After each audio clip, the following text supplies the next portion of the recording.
The chair scraped. That was the first thing. I was already watching the door because Professor Ilin had gone completely still mid-sentence, and when Professor Ilin went still, something in the room was about to change. I had been a student at Soli's Interstellar Academy for 14 months. I had learned to read stillness. The door opened. She was late, 4 minutes and 12 seconds late, to be precise, which I know because I had been watching the wall clock with the specific anxiety of someone who finds tardiness physically uncomfortable. She walked in carrying a bag that looked like it had survived something, wearing clothes that were clearly chosen for function rather than display, and she moved through the doorway with a kind of easy certainty that I immediately recognized as unusual. I recognized it as unusual because I had never seen it before in a student. Most students who arrive late to Professor Ilin's Comparative Civilizations class do one of two things. They either shrink, folding themselves into the nearest seat with their eyes down, or they freeze, calculating the damage before they move. This student did neither. She walked to the empty seat in the third row as if she had already decided some time ago that being 4 minutes late was simply a fact and not a problem worth having feelings about. She sat down next to me. I will be honest. My first instinct was to move my materials slightly to the left. I want the record to reflect that I did not act on this instinct, and I am reasonably proud of that.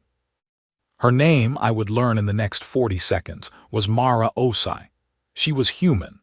I knew she was human before Professor Ilin said anything, before the registration confirmation appeared on my data screen, before any official information reached me at all.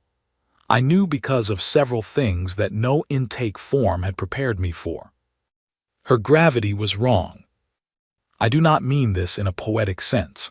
I mean it in a literal, physical sense. The way Mara Os moved through space suggested that she was accustomed to a floor that pushed back harder than ours did. Soli's Academy maintains standard galactic gravity, which is calibrated for the average of 11 member species. For most students, this produces normal, unremarkable movement. For Mara, it produced something that looked almost like floating, except that every step she took sounded slightly too solid, as if her bones were denser than they looked, as if she was carrying more of herself than you could see. I had read about this. Earth, Mara's home planet, is classified in the Galactic Registry as a Deathworld Category Omega. I had studied the designation in my first-year xenobiology module. I had read the numbers. Gravity, 1.2 to 1.4 times galactic standard. Atmospheric pressure, aggressive. Native fauna, extraordinarily dangerous across all landmasses. Microbial environment, hostile to most non-native biology. The planet had, at last count, 47 documented species capable of ending a Vellery's life, without any particular effort. Reading about it and sitting next to a product of it were, I was discovering, entirely different experiences. Professor Ilin continued the lecture. Mara opened her bag and produced a notebook, an actual paper notebook. I watched her do this with genuine fascination. Paper. She wrote on paper, with a thin instrument she called a pen, in a script that moved left to right in short horizontal lines. When she noticed me watching, she did not look embarrassed. She held up the notebook slightly, as if offering me a better view, and said quietly, "Old habit." Her voice was warm. That surprised me. I had been expecting something harder, I think, given the data. I had been expecting someone shaped by a difficult world to sound like one. Instead, she sounded like someone who was comfortable, interested, and not particularly concerned with what I thought about her notebook. "Ren," I said, because it seemed correct to introduce myself. "Mara," she said, and turned back to the lecture. That was the whole conversation, and yet I found myself thinking about it for the remainder of the class, which I mention only because it was the last unremarkable conversation I would have for quite some time. I should describe the room because the room matters. Classroom 7 in the Civilizations wing holds 30 students from 12 different species. There are Vellery, my own kind, with our 4 eyes and our well-documented preference for sitting near exits. There are Thagians, large and quiet, their gray skin practically radiating patience. There are Keth, who are small and communicate partially through color shifts in their secondary skin layer. There are Felori, Dranish, Asali, and others. It is, in the language of Academy recruitment materials, a rich gathering of galactic life. And then there is Dravik Salyun. Dravik is Krethian. The Krethians are one of the oldest spacefaring civilizations in the known galaxy, a fact they are aware of and will mention if given any opening at all. They are tall, with a blue-gray exoskeletal structure that covers most of their upper body, and their faces have a hard, angular quality that makes their expressions difficult to read unless you know the signs. I knew the signs. I had studied Krethian social structures in my first year, which I was now very grateful for. Dravik sat in the front row. He always sat in the front row. He answered questions before Professor Ilan finished asking them, and the answers were always correct, and he always waited one full second after answering before looking back at the class in a way that was technically not arrogant but absolutely was. His chromatophores, the small color-reactive patches along his jaw and neck, stayed a steady, calm gold. Gold meant settled, established, at ease with his position in the order of things. He looked at Mara when she walked in. The gold dimmed slightly. Not to red, not to anything alarming, just slightly less certain. He looked at her the way I imagine someone looks at a piece of furniture that has appeared in a room they did not authorize anyone to rearrange. Mara did not look at him at all. This was, I realized, going to be a problem. Not because Mara had done anything wrong, but because on Kretha, being observed and not observing back when you arrive in an established social space is itself a statement. Mara had no idea she was making it. She was looking at Professor Ilan and writing in her paper notebook, unbothered, completely present in the lecture and completely absent from the calculation happening 12 feet in front of her. I looked at Dravik, I looked at Mara, I looked at my data screen. I wrote one note that day that had nothing to do with the lecture. I still have it. It says, I have studied 63 civilizations. I have never seen a Krethian look at something he could not place. He kept watching her the way you watch a door you are not sure is locked. I should have taken that note more seriously. 3 weeks passed. I kept notes because I am a Veleri and keeping notes is what we do. The same way Thagians stay calm and Krethians hold their rank in humans. I was learning. Do whatever seems necessary and apologize for it afterward with such genuine warmth that you end up feeling like the unusual one for having been bothered. I kept notes on Mara Ose. In the first week, she fixed a broken condensation regulator in the civilization's lab using a band of elastic she pulled from her hair. The regulator had been non-functional for 11 days. The maintenance order had been pending for 9. Mara looked at it for approximately 40 seconds, asked if anyone minded if she tried something, and had it running in 3 minutes. Professor Ilan stared at her. Mara shrugged. My dad fixes things, she said, as if that explained the entire sequence of events and returned to her seat. She also, that week, arm-wrestled Gorith the Thagian. I want to be careful in how I describe this. Thagians are not aggressive beings. They are peaceful, patient, and deeply kind. They are also built like structural support columns. Their arms alone are wider than most Veleri torsos. When Gorith had jokingly extended his hand across the cafeteria table and said, in his slow, rumbling way, that he had heard humans were strong for small creatures, I expected Mara to laugh and decline. She sat down, gripped his hand, and said, "Ready when you are." What followed was 45 seconds of complete silence from everyone at the surrounding tables. Gorith's face moved through 3 distinct expressions. Then his arm went down. He stared at the table for a moment. Then he started laughing, a deep rolling sound that made the tray rattle. Mara laughed too. She rolled her shoulder, winced slightly, and said, "Okay, that one actually hurt a little." Gorith looked delighted. "A little," he repeated, as if this was the most entertaining thing anyone had ever said to him. They ate lunch together for the next 2 weeks. In the second week, Mara brought food from the human supply station that she kept in a small sealed container in her bag. On the third day of that week, the seal slipped slightly in the middle of Professor Illen's lecture on Asali agricultural history. I will not attempt to describe what followed because I do not have adequate language for it. Two Keth students moved to the far side of the room. One Felori quietly put on a filter mask. Mara noticed, apologized with what seemed like genuine embarrassment, resealed the container, and then offered some to me because, she said, she felt bad. I declined. She looked slightly disappointed, which was not the reaction I expected. "It's called fermented grain paste," she said. "My grandmother makes it. It tastes a lot better than it smells." "I believe you completely," I said. "I still cannot eat it." She nodded as if this was reasonable, and ate it herself with obvious enjoyment. The third week is the week that matters. By this point, I had developed what I can only describe as a cautious appreciation for Mara Osai. She was genuinely curious. She asked more questions than any other student in the class, and they were good questions, the kind that took the lecture somewhere interesting rather than just asking for clarification of something already stated. She was kind in a direct, unfussy way. She remembered names and used them. She did not perform friendliness. She simply was friendly, and there was a difference.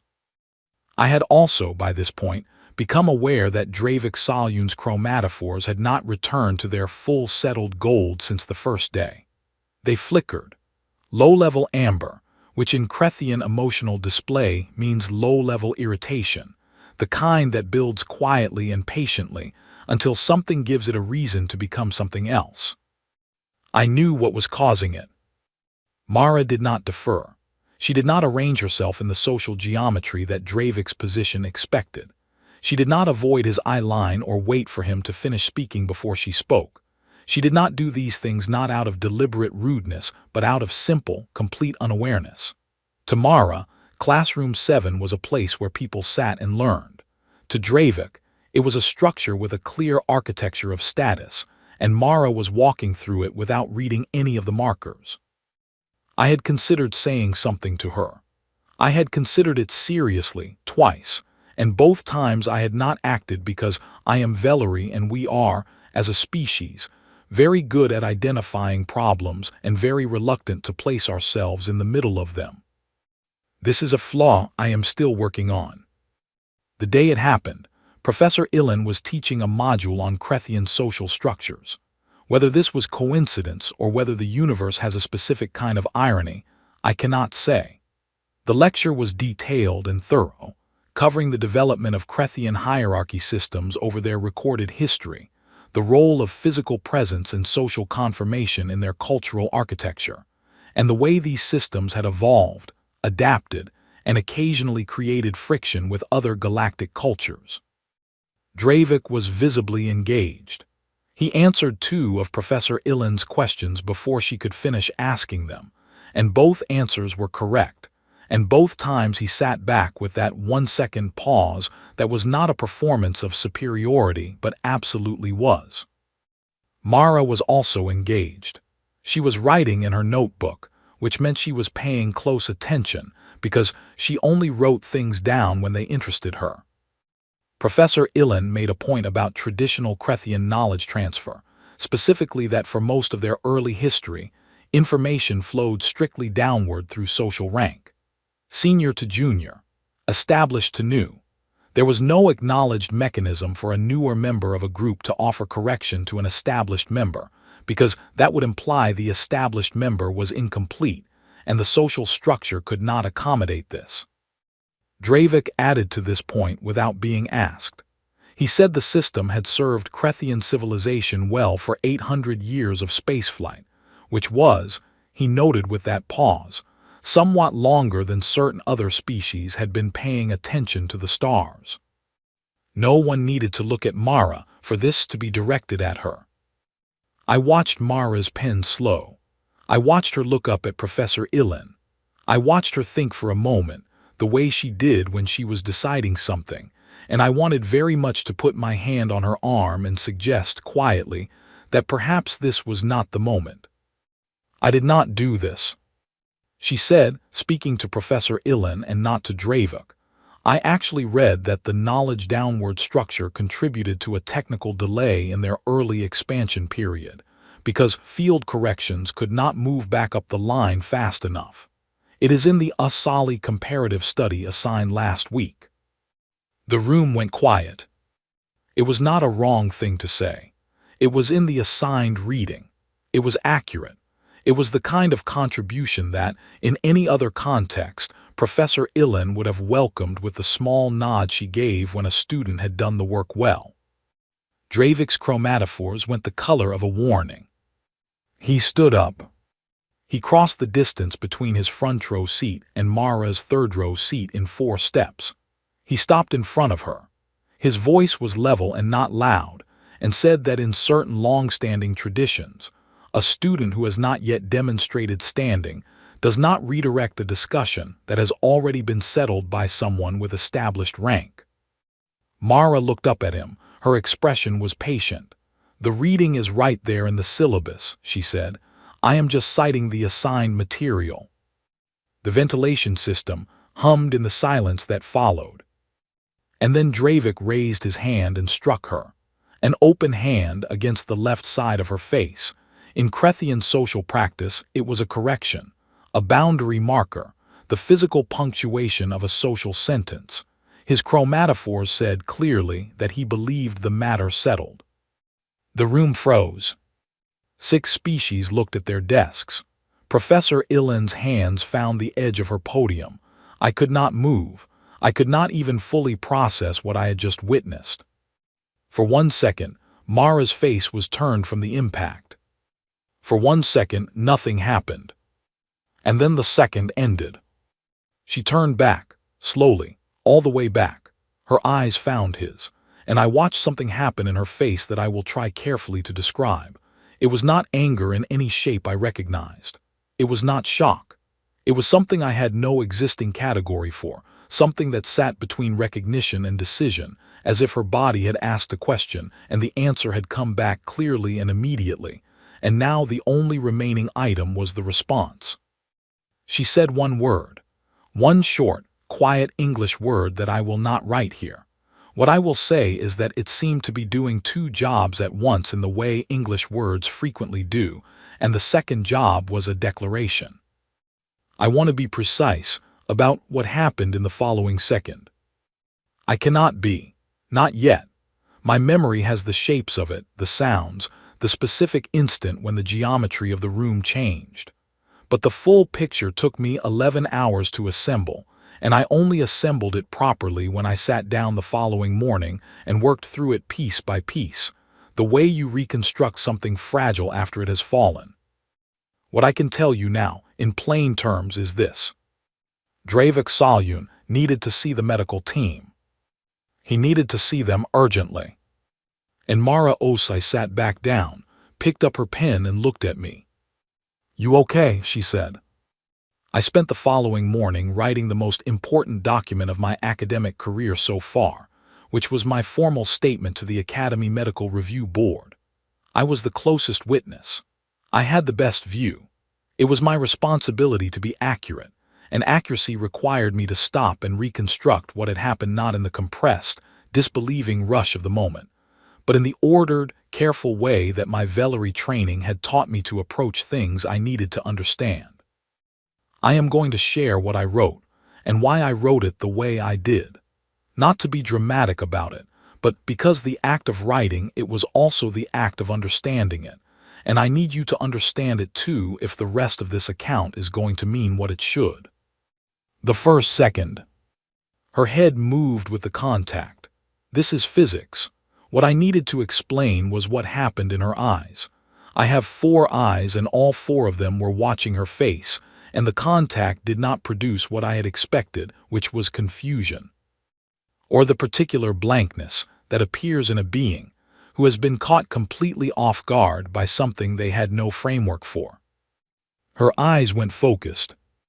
I have looked for the right word in 11 languages, and the one I keep returning to is a Vellery term that does not translate cleanly into the Galactic standard.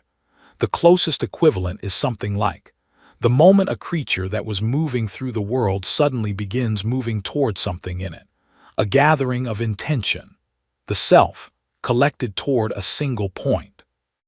That is what happened in her eyes. The second. She turned back. I am aware that this is a simple sentence describing a simple physical motion, but I need anyone reading my account to understand the quality of it, because it does not behave like any recovery motion I have seen documented in the xenobiological literature. When most beings experience unexpected physical contact, the recovery motion moves away from the source.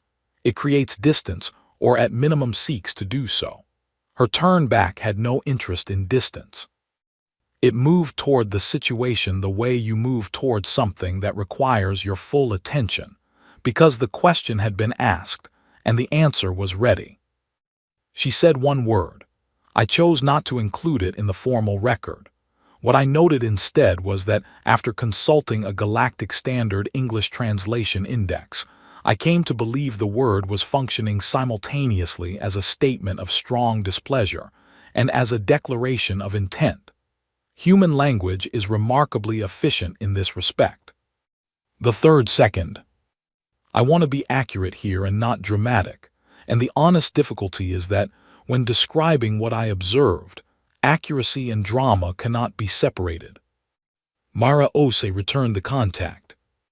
What the review board needed to understand, and what I had to explain carefully, was the context of who they were dealing with. Earth, her home planet, operates at a gravitational pull classified as high intensity by galactic standard. Beings who grow up under that gravity develop physical structure that is categorically different from the galactic average. Denser bones, a higher proportion of fast-response muscle fiber, a nervous system that, under acute stress, releases a compound called adrenaline which produces a temporary but significant increase in speed, strength, and pain tolerance. The sequence of a human physical response of this kind originates in the lower body, moves through the core, and transfers through the arm at the point of contact. Under standard neurological response, the whole motion takes less time than it takes to read this sentence. I had read all of this before the incident. I was still not prepared. The sound that resulted when contact was made with Dravik Salyun's facial structure was not a soft sound. I will leave that description there. I later researched the cost of facial reconstruction surgery at the Academy's medical station. The figure had 4 digits, and the first digit was not a 1. Dravik Salyun was on the floor. But here is what I wrote in the final section of my statement, and here is why it became the most significant part of the whole document. Not the description of the impact, not the analysis of human physical capability. This. When the contact was made, when Dravik was on the floor and the room was completely silent, and Professor Ilan had not yet moved, and most of my classmates had their eyes down, Mara Osai was standing in exactly the position she had occupied before she moved. She had not stepped forward. She had not raised her voice. She had done nothing that in behavioral terms registers as further escalation. She was breathing slightly harder. That was the only physical change.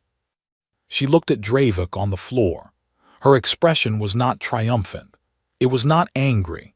It was the expression of someone who has completed a task that needed completing and does not feel any particular way about it except that it is done. Then she sat back down. She picked up her pen, she looked at her notebook, then she looked at me. And I wrote, at the bottom of my formal statement, in plain language, because I believed it belonged in the official record, even if it was outside the technical scope of a medical review. In the immediate aftermath of a significant physical event, Mara Osai's first coherent action was to direct her attention to the student beside her, who had not been involved in the incident, and inquire as to his well-being. She asked if I was okay. I was not injured. I was in no danger.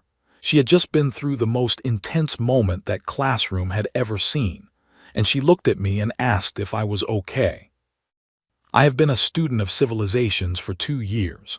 I have studied the social and emotional structures of 63 documented cultures. I have found no framework that adequately explains this as anything other than what it was: simple, immediate, automatic care for the person next to her. I believe this should be documented. The board responded with a formal acknowledgement and a request for any supplementary notes from my academic record. I sent them 43 pages. I also, that same morning, went to find Mara in the meal hall. She was eating quietly, reading from her data pad. She looked up when I sat down and did not seem surprised to see me. We did not talk about the incident. We talked about the lecture that had been interrupted, the point she had raised about Crethian expansion periods, and whether the Asali comparative study was going to appear on the end-of-term assessment. She thought it probably would. I thought so too. We were both right.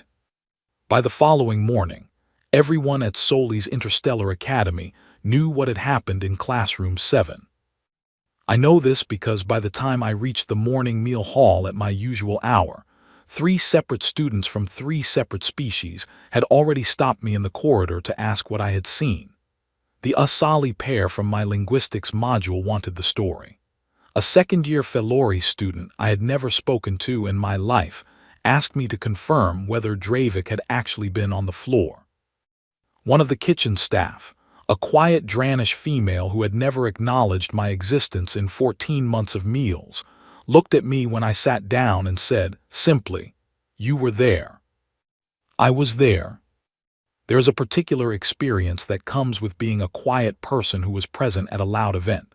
People assume that because you were nearby, you want to discuss it. They also assume that because you are willing to discuss it, you share their feelings about it. Both assumptions, in my case, were incorrect. I did not want to discuss it. I had feelings about it that were complicated and not fully formed, and I understood them poorly enough that sharing them seemed unwise. I discussed it anyway, approximately 9 times that day, because I am also Velori, and we find it physically difficult to decline a direct question. The student population had fractured into groups that were not quite sides, because calling them sides would imply that the central question was clear, and the central question was not clear to anyone, including some of the people who were most loudly certain about it. The first group was the Crethian block. There were 8 Crethian students at Soli's Academy. By the afternoon of the day after the incident, all 8 were eating together at a single table in the East cafeteria. Their chromatophores ran in a coordinated amber that was not quite red but was definitely not gold, and their collective posture had the specific geometry that in Crethian social language means, "We are presenting as unified right now." Their position, shared through 3 separate official complaints filed with the Academy Dean before midday, was that Dravik had performed a culturally recognized social correction within the established customs of his people, and that what followed had been an act of disproportionate physical retaliation. They used the word unprovoked, twice, in 2 different complaints. This was, in Crethian legal framing, a very specific word with very specific weight. The second group had no name and no official position, but I tracked it by proximity. These were the students who, over the following 3 days, quietly rearranged where they sat in the cafeteria so that their tables were closer to where Mara usually sat. It was subtle. Nobody announced it. Gorath the Thagian had always sat near Mara since the arm wrestling incident, and now Keth students and a pair of Dranish first years and a young Felori named Owen Sar, who had never shown any particular preference for where he sat, were all, gradually, occupying tables in the same general space. They did not say this was what they were doing, but I noticed, because I notice arrangements. Mara sat at the center of this quiet shift, apparently unaware that it was happening, eating her sealed container food and taking notes on paper and looking perfectly at ease. The third group was the most interesting to me personally. 2 professors from the Academy's Xenosociology department were, by all available evidence, deeply engaged with the whole affair. Associate Professor Yuli Haverst, who I knew from a supplementary seminar in my first year, submitted a formal request to the dean's office within 48 hours for access to all relevant footage from Classroom 7, citing ongoing research into cross-species conflict response patterns. She also sent me a brief message asking if I would be willing to speak with her department. I replied saying I would consider it. In Valerie, this means yes. The dean called Myra into her office on the second day. I know what happened in that meeting because Mara told me, and because I had already spoken with the dean myself as a primary witness, so I had some sense of what the atmosphere would be. Dean Sarath is Felori. Felori are people who have built their entire civilization around conflict resolution, mediation, and the careful architecture of agreements that prevent situations from escalating further. They are outstanding at it. Dean Sarath in particular has the quality of making you feel, when you sit across from her, that the problem is solvable and that she already has a general sense of how, and is simply bringing you along on the journey. She walked Mara through the full cultural documentation on Krethian social practices. She explained the concept of physical correction in Krethian hierarchy, the way it functions as punctuation rather than aggression within their system, the way Dravik would have understood what he did. She presented all of it, Mara told me, with genuine respect for the complexity involved. Then she asked Mara if she understood.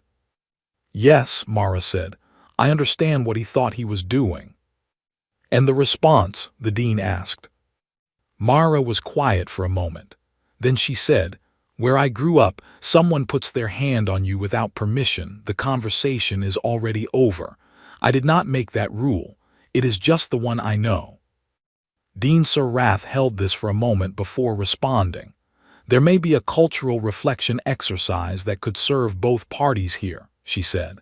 An opportunity to engage with the complexity. I will write it, Mara said immediately. As many pages as you need. I will cite every source in the module.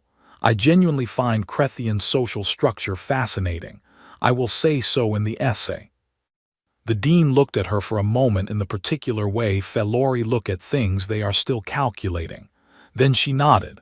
4 pages, Galactic standard format.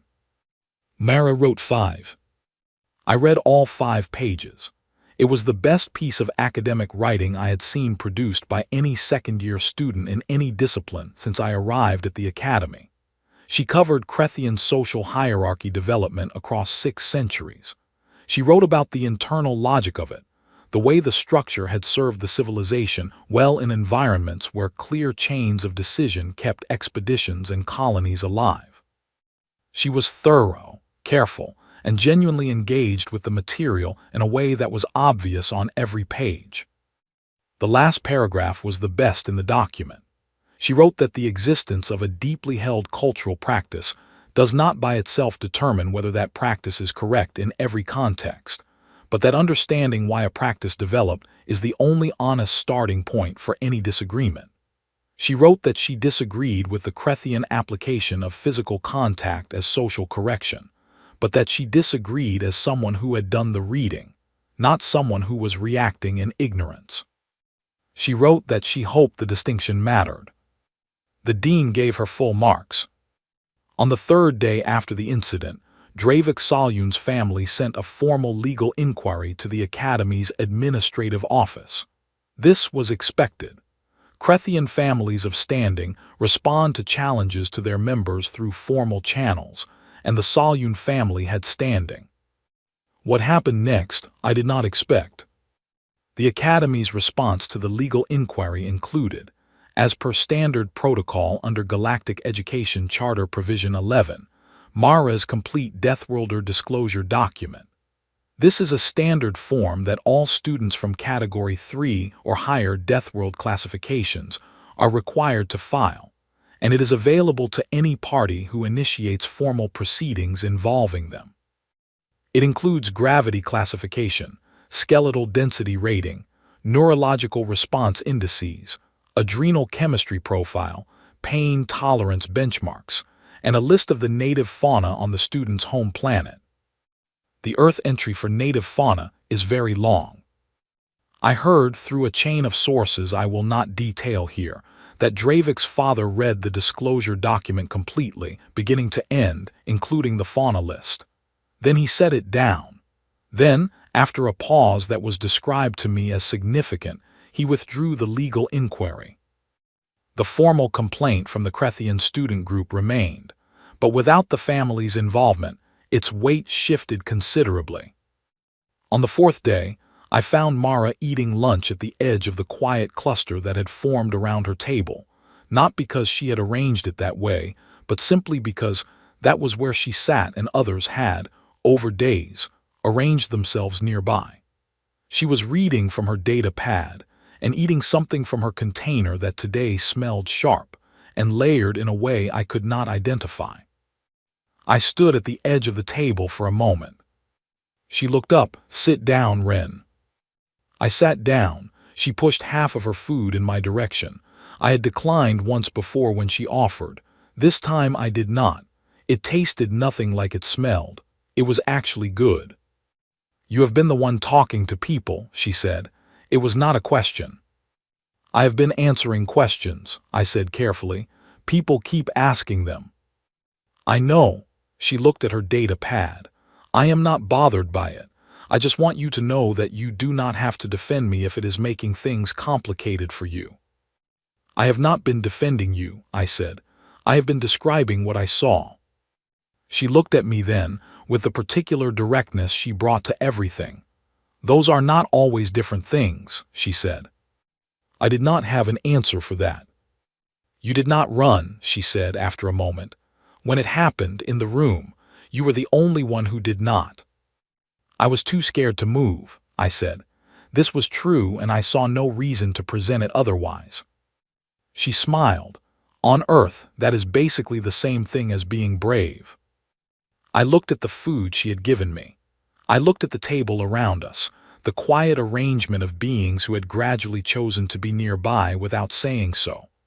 I looked at Mara, who had no idea she was at the center of anything, or who knew and had decided it was not important. "Can I ask you something?" I said. "Sure." "After it happened, when you sat back down, you asked if I was okay." "Yeah." "Why?" She looked at me as if the question genuinely surprised her, not in a large way, more in the way questions surprise you when they assume something you had never thought to question.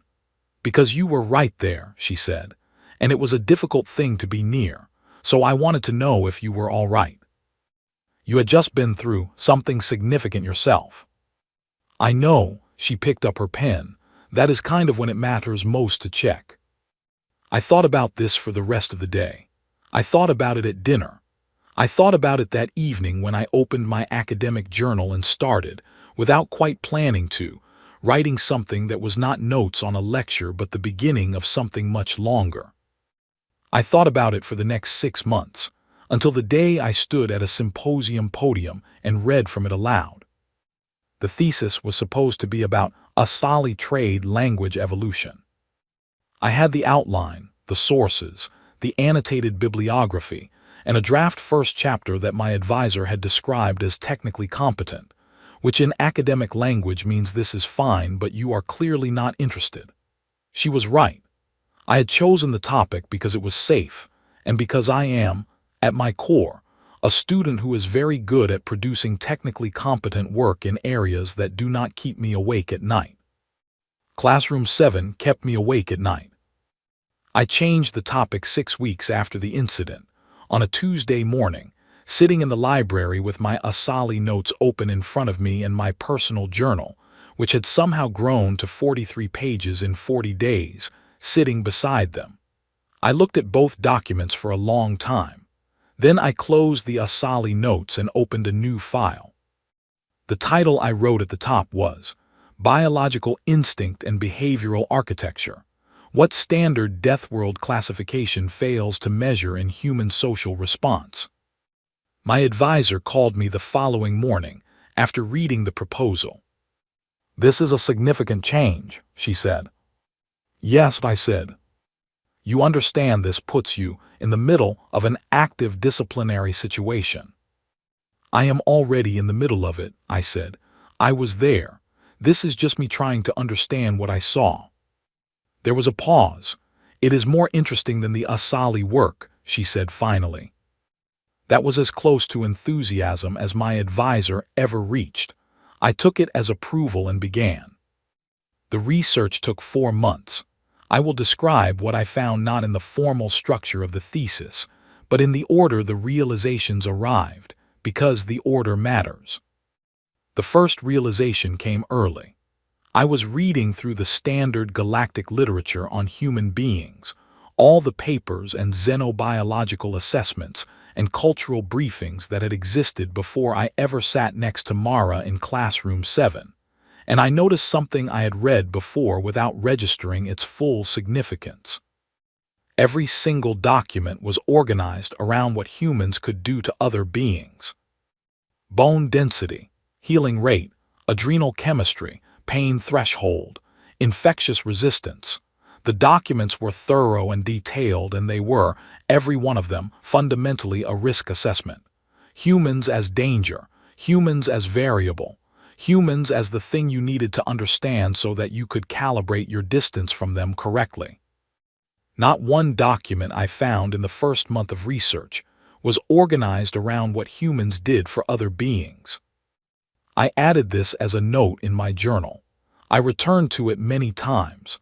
By the end of the research period, it had become the structural spine of the entire thesis. The second realization came from an interview. I conducted 42 interviews across the academy with students who had either witnessed the incident directly or heard about it in detail. Owen Sarr, the young Felori who had gradually joined the table near Mara, told me that the thing he remembered most clearly was not the physical response but the moment afterward. He had been in the second row, slightly to the left, and he had a clear view of Mara's face when she sat back down. "She looked at you first," he said. "Not at him on the floor, not at the professor, she looked at you." I knew this. I had been there, but hearing it from someone else made it larger in a way I had not anticipated.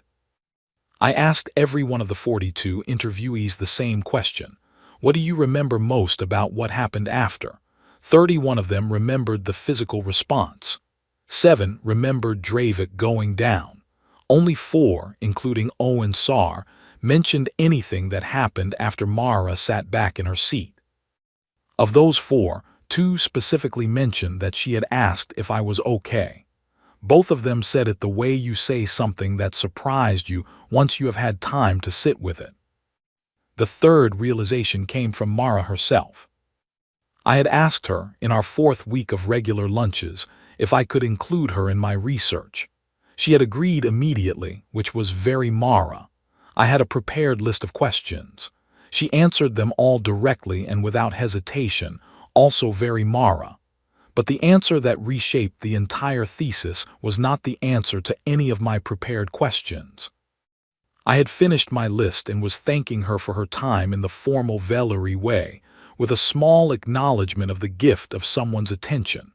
Mara watched me do this and then said, "Can I ask you something now?" "Of course." "Do most galactic species not have a reflex for checking on people?" I considered this carefully. "We have words for it," I said. "In Valerie there are 4 distinct terms depending on the relationship of the parties and the nature of the concern."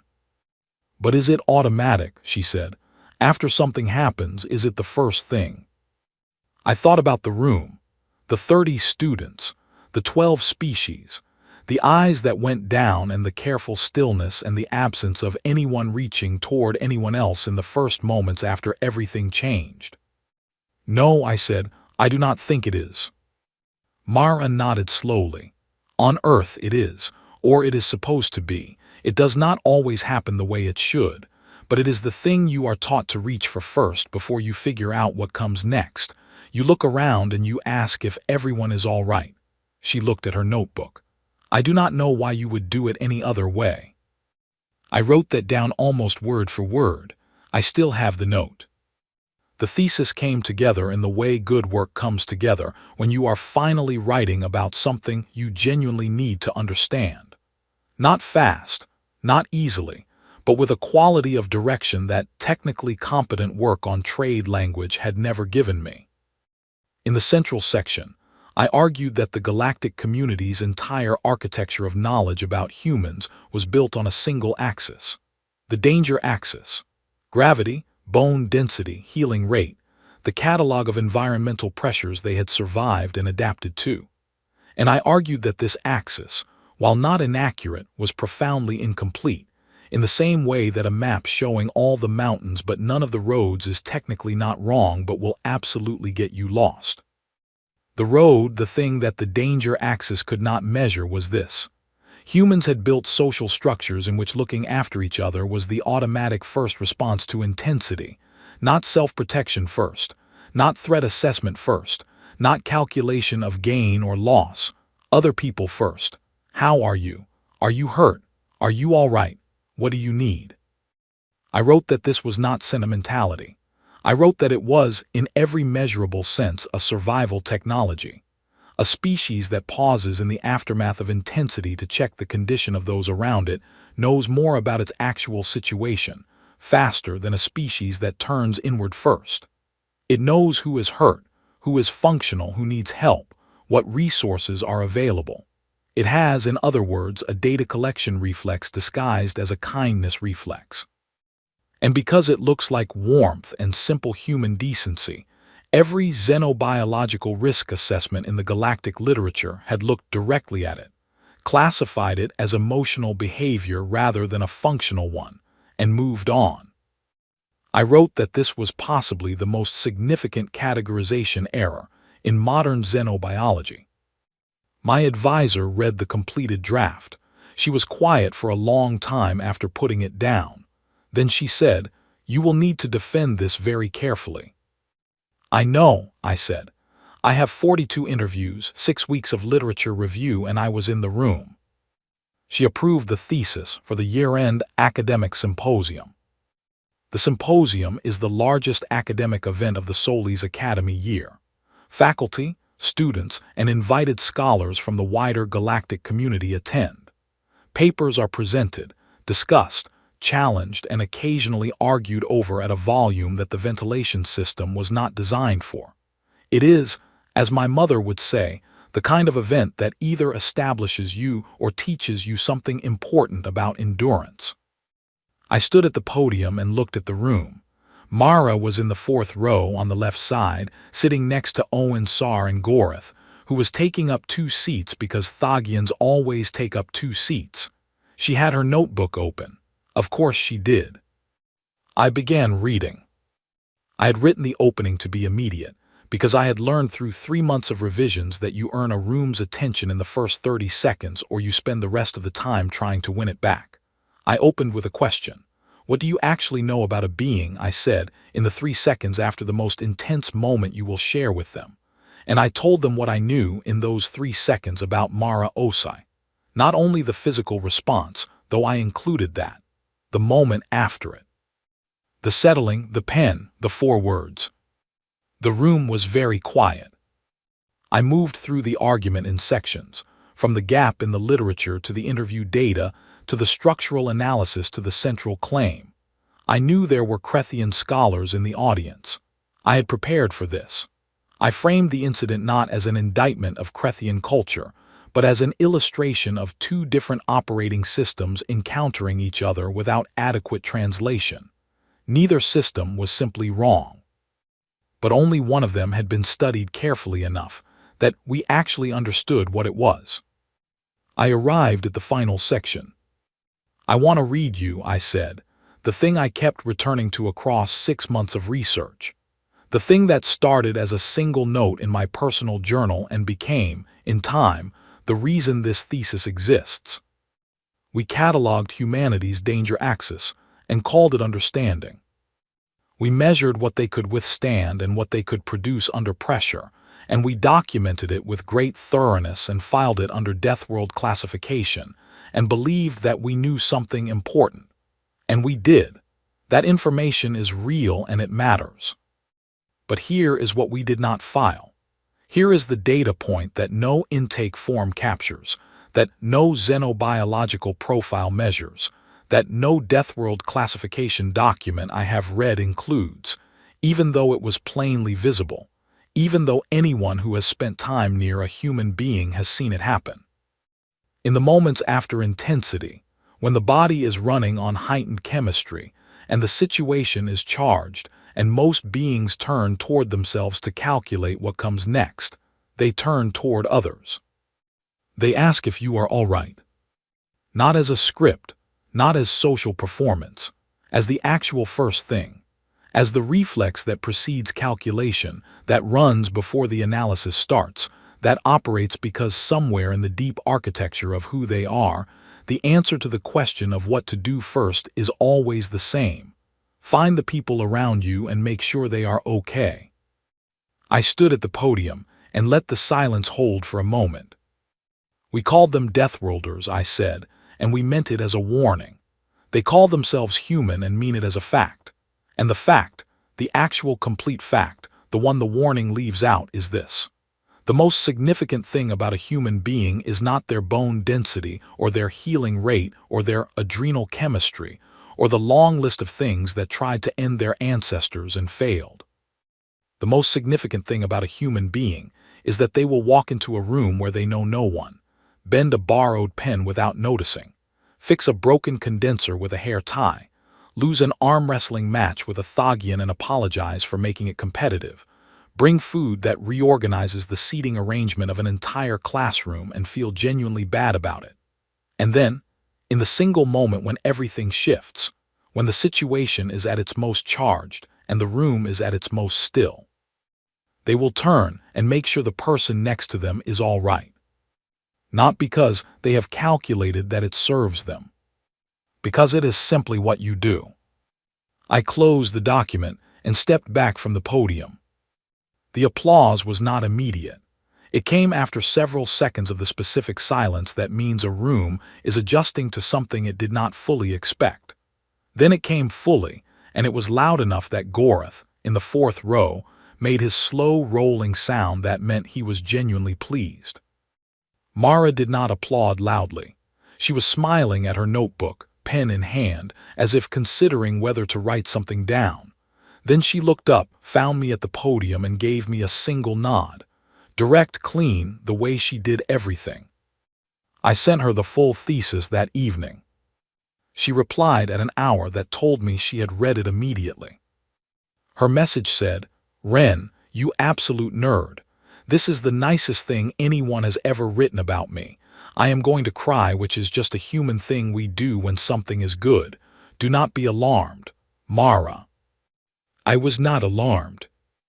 I had been at Soli's Interstellar Academy for 20 months by then.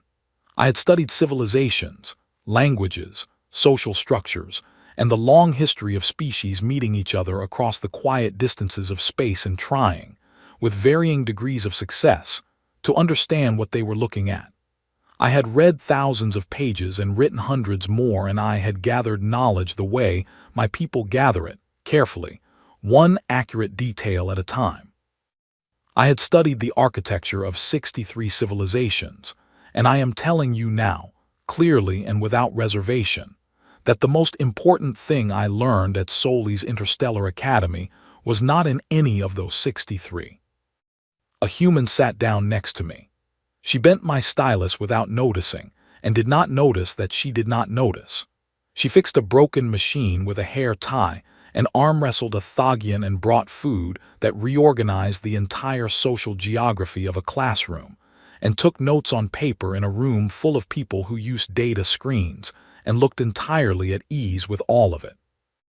And when everything changed, when the moment arrived that revealed what kind of person you actually were underneath all the things you knew about yourself, she turned and looked at me.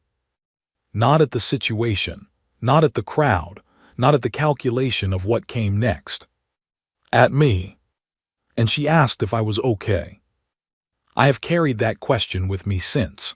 I carry it still, not because it was remarkable as a question, but because of what it tells you about the person who asked it, about when she asked it, about what she considered worth attending to in a moment when most beings attend only to themselves. The galactic community has spent decades measuring what humans can survive. We have filled databases with the evidence of their endurance, their density, their speed, their extraordinary resistance to the things that would end the rest of us. We have done this carefully and thoroughly, and we have called it knowledge.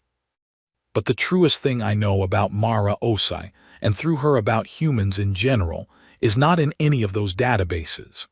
It is 4 words, spoken in a room that had gone completely still, by someone who had every reason to be thinking only about herself, directed at the person beside her who was fine, who had not been touched, who simply happened to be nearby. "You okay?" I was, I think, trying to be. I became so, I think, because she asked.